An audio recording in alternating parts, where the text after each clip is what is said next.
they can play football with the rest.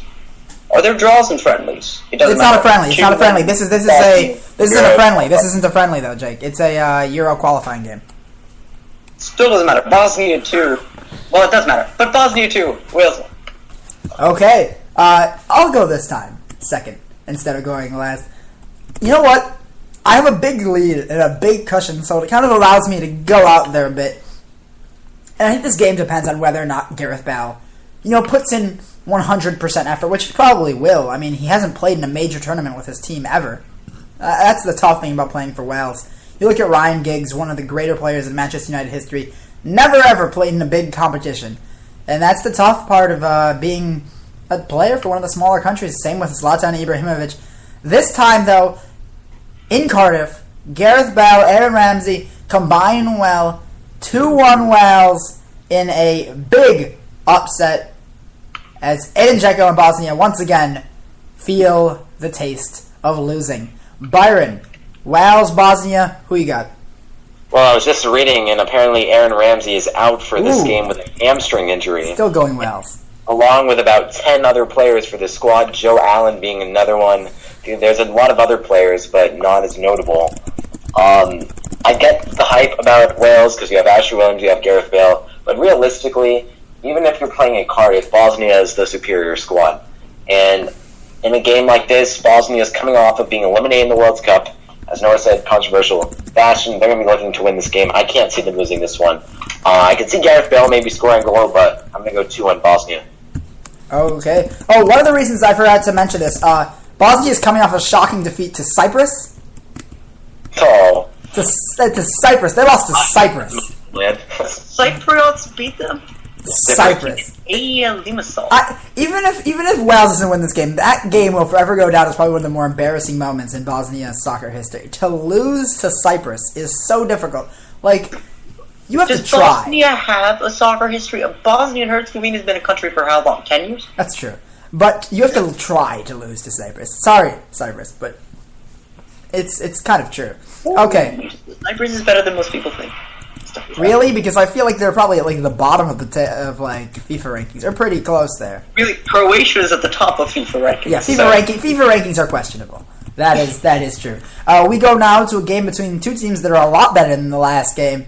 We have the defending champions Germany against Robert Lewandowski and Poland. Also, of course, with Blaszczykowski, Piszczek. All those Polish players, a really talented team, just weren't able to get it done and make it to the World Cup. Germany will, I believe they're playing host, but I'm still not sure whether they are or not. Either way, I think Germany comes out on top here. It's just, they're such a good team right now. And even when a player goes down, they have somebody who steps in with equal talent level. I've got Germany here 3-1, especially being a Euro qualifier. They want wins. They need wins. And the Germans come out on top. Byron, Poland, Germany, lots of Polish players on Germany. One of them, Miroslav Klose, of course. I think Klose just retired, didn't he? So that would mean that he doesn't get to play, which is kind of sad. He probably should have waited. This would have been a great send-off game for him, playing in Poland, where he was born. But Byron, who do you think wins this game?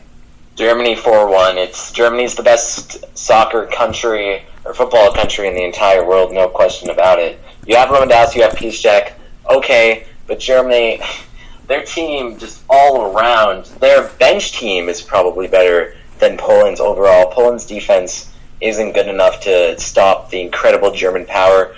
4-1, maybe I'll get the score on, but it would be a catastrophe if Germany lost this game. They might start another world war or something if they lose this game. Okay, Jake, do you think it's as drastic as a world war, or do you think Poland will actually spark a world war? Well, it's interesting. I looked up Germany versus Poland to see who was the home team, and the third link that came up was German invasion, which means if this game really is in Poland, that's a pretty accurate description of what's going on, because there will be blood. The last time Poland played, they lost to Scotland. Shrek beat them 1-0. You can't do that. Poland versus... Yeah, Portland losing doesn't surprise me. From the makers of Portlandia, it's Polandia. Poland versus Germany sounds like it's Bayern Munich versus Borussia Dortmund. And, you know, common sense tells me to go with Bayern. Germany defeats Poland 4-1. Okie dokie. Going on to the South American heavyweight matchup. Lots of people had them playing in the finals. This time they get a friendly matchup. Brazil, Argentina, the rivalry. Again, by the way, great start to friendlies for Brazil. They get Colombia after, their revenge. I guess you can call it their revenge because they're still upset about what happened with Zuniga. Now they get Argentina. Great matchup here. Jake, who you got? Who do I have here? Brazil versus Argentina. Great game. Who's home here? Because I feel like that's something. I made the mistake of not caring about who's home last week. And with these two teams, I think that's actually going to play a surprisingly big role in this game. See, I would know the home team, but I accidentally looked up Brazil instead of Brazil soccer, and almost accidentally played the Brazil national anthem, which they have a link to on YouTube, or not on YouTube, on Wikipedia. But now I'm on the page for Brazil soccer. I believe they're playing at home. No, Jake, it's actually the 2014 Super Clásico de las Américas, and neither team's a home team. They're playing in Beijing. Oh. Well, then FC Beijing wins 10-0. FC Beijing. Well, that's an interesting question. I mean, this is kind of a random place to hold a South American heavyweight battle like this, but okay. Let's go with the draw. 1-1. Okie dokie. Byron, what do you think's going to happen here? Well, coming off the World Cup, and although some things have changed, obviously, Brazil getting rid of their manager, Scolari, after them, as you all remember, which many people remember for a long time, them losing to Germany. I think it was 7-1, just unbelievable. I think Argentina's going to win this game, and it's going to be a good fight. And I think Neymar's going to score, but I just think overall Argentina's still a superior side. Will it be close? Yes. Extraordinarily close, and I could see a draw in this match.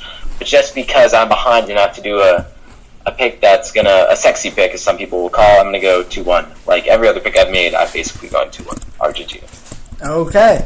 Oh wow, you've gone you've had a 2 or a 1 in every single pick thus far. I'm not good with scores. And then again, let's see. Yeah, no, Jake has the same thing. So do I. Never mind. Not a trend. Not a trend. Wait. No, I said 4-1 Germany. Yes, but you had a 1 in that pick.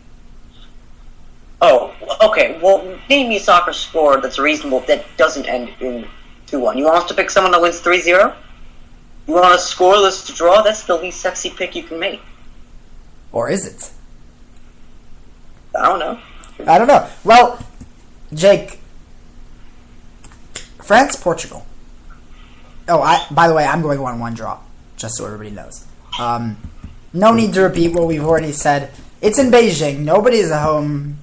I have no reason to differentiate myself from Jake. France, Portugal. Portugal, there was a point where they were one of the better teams in world football. Then the 2014 World Cup happened, and Jake will never forgive them for that. Jake, I feel you. I once had Portugal winning, I believe, the Euro Cup a couple of years ago, and that didn't happen. I've learned never to trust them again. They've lost my trust fully. But now they get France. Maybe a chance to redeem themselves in the eyes of some of the Portuguese supporters. They are playing in France. It's not going to be easy. It's not in Beijing? It's not in Beijing this time, Jake. It's not going to be easy. You said it was going to be in Beijing. No, I said it's... What? Yeah, you said this game was also going to be in Beijing. No, I said it's not in Beijing. Mm. Yeah, I said it's not in Beijing. You want to bet? We can go back and play it. Everybody out there, here, Jake, how much money you want to put on this right now? So everybody knows. This involves Portugal. I'm not betting any money in anything involving Portugal. Okay. Well, they are playing in France, and at the end of the day, France is too much. Honestly, Ronaldo, he'll play, but he's going to be careful. He's going to be a little bit careful. And I know Ronaldo's been on a tear, but the rest of Portugal hasn't. And that's the big issue here. Ronaldo can't do it by himself against a good French team. 2-1 France. Jake. I don't like you, Portugal. I'm not happy with you. And, I should have known. I could say, hey, no, it's fine. This is a World Cup. It's just qualifying. Remember that Portugal lost to Northern friggin' Ireland. How are they going to do against France? For once, the French are going to win a war. 3-1, France wins. It's hardly a war. It's more like a stampede. Okay, Byron, last pick of the night. France. Portugal and France. Who you got? Well, it's interesting because the Greek manager, Fernando Santos, who got fired after losing in the round of 16 to Costa Rica, was recently appointed as the new manager for Portugal. And I believe that this may be his first... Yes, this is his first game. So I'm very interested to see of how he will do, because if you lose with Greece and you go to Portugal, which is probably a better team, who knows what the results will be. But I do think France is superior at this point. You have Cristiano Ronaldo, if you're Portugal, one of the best, if not the best player in the entire world, based on how well he's been playing at Real Madrid lately, up there with Messi. But overall, his Portuguese team still needs a lot of work, and I think they're going to lose today, or in the Portugal versus France. I really want to go 2-1, but then again, I've done that for every other pick, basically, in my entire life. So, I think France is going to win, but I do think Ronaldo's going to score one. I'm going to go 3-1. There we go. That would mark the third 3-1 pick. Now all three of us have picked 3-1. Also, all three of us have picked 2-1. Those are the two score lines that all of us have agreed on. I don't think there's a game where any of us... Let's see if there's a game where... I think France is the only one... No, France and Germany were the only one where we all picked the same result. Okay. On to our first topic. And for that topic, and a little bit of Spain, we go to Byron. Okay, so as you all know, Euro Cup qualifying is well underway at this point. We have all these matches coming up. And as you all remember, Spain knocked out in the first round of the World Cup, surprised nearly everyone. And that was really very interesting. Their last qualifying defeat was on October 7th, 2006, when they lost to Sweden 2-0 in the Euro 2008 qualifier. So, they haven't lost a qualifying match since then. They lose to Slovakia 2-1. Iker Casillas allowed a free kick from Juraj Kuka, 30 yards out. And I want to marry you. So that is pretty interesting. And they lose 2-1. So Spain, coming off this atrocious World Cup by their standards, lose now to Slovakia. This is a team that won the World Cup back in 2010. And we're going to start with Noah here. Do you think Spain is still an elite team, or are they going to return to this level? Or are they going back down the dumps? Are they getting too old? There's a lot to be discussed here. Let's see. It's, Spain's been really disappointing. After they lost in the group stage, they said, look, they lost, that's an embarrassment to them. But they were playing in a good group, so you can kind of give them a little bit of leeway there to a certain extent. Then this happened. Their lineup was just a pretty decent team. Iker Casillas, Raul Albiol, you've got Piqué, Juanfran, Alba, Busquets, Iniesta, Koke, Fabregas, Silva, and Costa. That would suggest you'd have some success. But it hasn't worked out that way. They just haven't played well. Their goal scorer during the game, Paco Alcacer, coming off the bench. Slovakia's lineup, you shouldn't have as much problems. They have Marek Hamšík, who's a great player for Napoli, but besides that, it's not an overwhelming team. Martin Skrtel, but this isn't the team you should have much issues with, especially if you're you're supposed to be one of the premier teams. I don't think Spain's elite anymore. I don't know if they're going to get back up there. They've got some young talent, but so far it hasn't done much for them. It hasn't really played well. You've got a lot of other teams with a lot of the same level of young talent that have performed well. I don't know what Spain has to do For me, though,